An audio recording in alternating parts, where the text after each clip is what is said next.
Hello mga mamis! Today is another day. Char.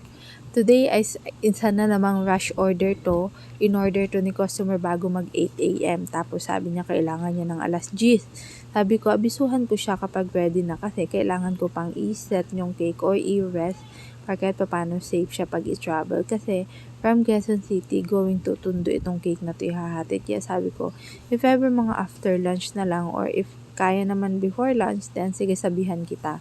Kaya lang, mga anong oras pa lang, siguro 10 something, nag-follow up na din si customer kasi daw baka may harapan ako mag-book.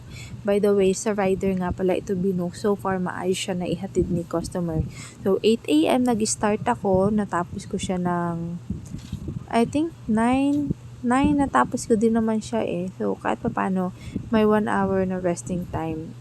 Gano'n, mga 9 pala ko siya natapos. So, kahit pa paano, may isang oras naman siya na resting time. And then, nung nag-book nga ako ni kay Lala mo, buti may nag-accept ka agad. Sinabay niya lang kasi double booking siya. Ito yung last na drop. Eh, ayun. So far, mainam naman kahit pa paano naingatan siya ni rider. So, yun lang mga mami. Salamat sa inyo. Paalam. Ciao!